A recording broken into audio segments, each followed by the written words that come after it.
మీరు చూస్తున్నారు FIR news. తాజా వార్తలు, కీలక అప్డేట్స్ కోసం మా ఛానల్ను సబ్స్క్రైబ్ చేయండి. మీడియా వాళ్లకు అందరికీ నమస్కారం. మాది దొడ్డనగిరి గ్రామం, ఆదోని మండలం, కర్నూలు జిల్లా.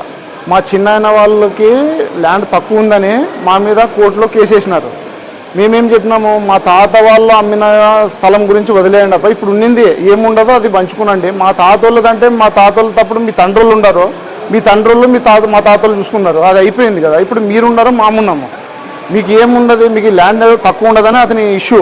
ల్యాండ్ తక్కువ ఉండదంటే ఇప్పుడు అన్నదమ్ములైనాక వాళ్ళకి ఊరు పక్కనే ఉంది ల్యాండ్, మాది కొంచెం దూరం ఉంది, మీకు ల్యాండ్ కావాలి కదా, ఇటు సైడ్ మీరు రండి, మేము అటు సైడ్ ఉంటాము అని చెప్పినాము.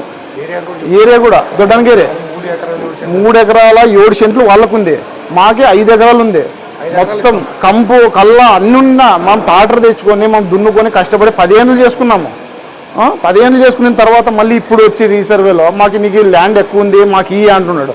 మేమేం చెప్తున్నాం, ల్యాండ్ కావాలి కదా, ఈ 5 ఎకరాలు నువ్వు తీసుకో, మాకే 3 ఎకరాలే ఈ చాలు అని చెప్తున్నాం. ఈరోజుకి కూడా మీ తాత ఆడ అమ్మినాడు, మీ ఇక్కడ అమ్మినాడు, వల్ల ఎక్కడ పోవాలో అవన్నీ ఇప్పి మళ్ళీ అంటాడు. మా తాత అమ్మింది మాకు ఏం సంబంధము, మా తాత మా పుట్టుకు ముందు అమ్మింది నీకేం, ఇప్పుడు ఉన్నింది ల్యాండ్ ఏముంది, నీకు 5 ఎకరాలు కావాలి కదా తీసుకో, మాకు 3 ఎకరాలు 7 సెంట్లే చాలు, నీ భూమి మాకు మా భూమి నువ్వు తీసుకో అని చెప్తున్నాం.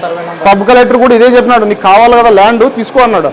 లేదు అంటే సబ్ కలెక్టర్తో కూడా పంచాయతీ అయిపోయింది. మేము వాళ్ళు వేసిన దానికి వాళ్ళు స్టే తెచ్చినామంటారు. స్టే ఎక్కడ తెచ్చినాడు, బళ్ళారి బస్ తీసుకొని ఆదోని బస్సు ఎక్కితే టికెట్ ఒకటే ఒప్పుకుంటారా మీరు? బళ్ళారి టికెట్ తీసుకొని ఆదోని బస్సు ఎక్కితే తెచ్చిండే స్టే వేరే కాడ, వచ్చేది ఈ పొలంలోకి.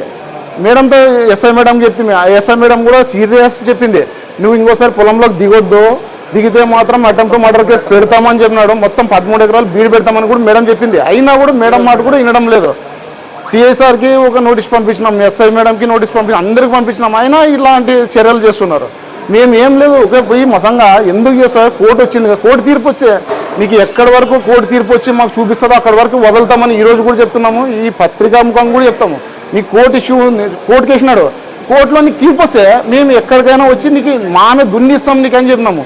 ఇందుకని ఎవరైనా చెప్తారా? నీకు ఇష్యూ ఏముండదు చెప్పు, 3 ఎకరాలు 7 సెంట్లు మాకి, నీ 5 ఎకరాలు నువ్వు తీసుకో. ఇప్పుడు అన్నదమ్ములైనాక మాకు కూడా సరి సమానం హక్కు ఉంటుంది కదా, నీకు అంత తక్కువ ఉంటుంది మాకు అంత ఎక్కువ ఉంటుంది. మాకు సౌడు ఇచ్చి కాసి నీకు 5 ఎకరాలు ఉంది అంటే మనం ఎక్కడ పోవాలి మేడం? మీరు కూడా కొంచెం ఆలోచన చేయండి. ఇప్పుడు ఊరు పక్కన ల్యాండ్ ఆయనకి 3 ఎకరాలు ఉంది, మాకు 5 ఎకరాలు ఉంది. ఇప్పుడు అతని చేను దాటి ఇంకో చేను దాటి లాస్ట్కి ఉన్నాం వంకమేరన, నువ్వు 5 ఎకరాలు తీసుకో, మాకు 3 ఎకరాలు చాలు. దీంట్లో ఏమన్నా తప్పు ఉంటే చెప్పండి. ఇదంతా ఒక ప్లాన్ ప్రకారం వాళ్ళు బాకులు కొడివెండ్లు కట్లు తెచ్చి అటాక్ చేసినారు మేడం. మేము ఇంకే మాట్లాడడానికి ఇట్లా ల్యాండ్ ఇష్యూ ఉంది, ఆల్రెడీ ఎస్ఐ మేడం కూడా ఇన్ఫర్మేషన్ ఇచ్చినాం పొద్దున్న. మేడం ఇట్లా కట్టినాడు మేడం అంటే నేను ఫోన్ చేసి మాట్లాడుతానయ్యా అని చెప్పింది మేడం. మేడం మాట్లాడుతుందంటే మేము ఏం చెప్పినాం, కోర్టులో ఉంది కదా ఎందుకు నువ్వు అంటూ అనే లోపల మమ్మల్ని అందరిని విడిచిపెట్టి అతన్ని అటాక్ చేసినారు మేడం. మొత్తం బాగులు కర్రలతో కొడుతున్నారు మేడం. నా పేరు కృష్ణ, దొడ్డనగిరి మేడం.